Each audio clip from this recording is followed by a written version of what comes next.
kukyenda mu mukaga katonyiza 3 BT Pharma kakusomerwa okulumba kakutusibwako DFCU Bank Rich for More. Mwansi mtyano bannaffe abalungi abatuwiriza mawulire mu bujjuvu kukyenda mu mukaga katonyiza 3 BT Pharma nze Paul Kulumba.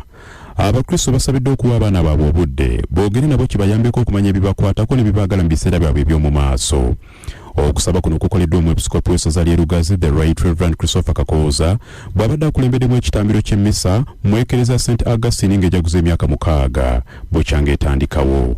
Ku mukolo guno awadde abaana abasoba 10 esakramento ya konfirmasiyo kw'oteeka n'okugatta abagole omugogo gumu. Yebwana mukulu wa parish eno Reverend Father Godfrey Mbowa yebaziza nnyo abakristo abakoze omulimu gw'okulakulanya parish yaabwe n'okuzimba ekereziya bukyanga etandikawo mu biseera bya COVID-19.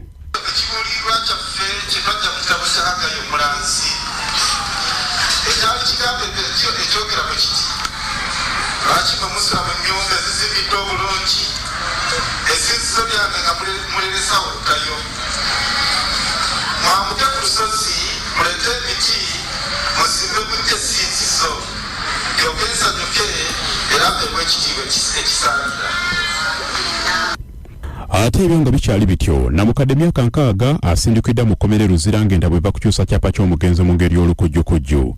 Charles Kavumanga mutuuze w'ekiwenda Sel Busukuma Nansana mu disitulikiti y'e Wakiso yasimbiddwa mu maaso g'omulamuzi Elias Kakooza mu kkooti y'e Nakawa n'amusomera emisango 4 okuli ogw'okutaataganya ebintu by'omugenzi okujingirira ebiwandiiko kyokka gyonna agyegaanye. Oluvannyuma ono omulamuzi amusindise mu nkomyo paka ng'enakusa omwezi 11 omwezi ogw'omwenda omwaka ogwa 2023.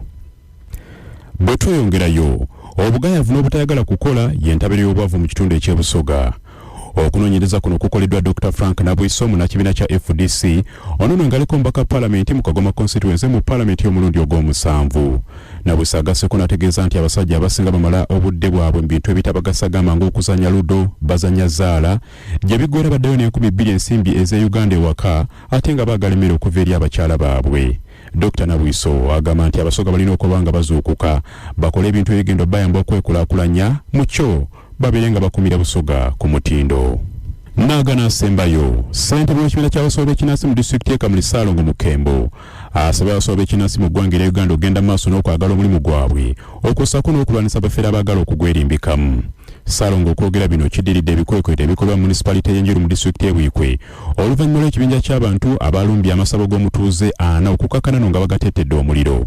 Ekitongole kya Uganda n'eddagala lyayo nga kikulembeddwa mukulu wali abira mu disitulikiti y'e Kamuli bagenda mu maaso n'okukola ebikwekweto okusobola okulongoosa omulimu gwabwe. Bannaffe tuddingane ku ssaawa 3 n'amala mu bujjuvu. Nze Paul Kulumba musigale nga mutuwuliriza. Ago ge gabadde amawulire ku kyenda mu mukaga katonyiza 3 BT Pharma.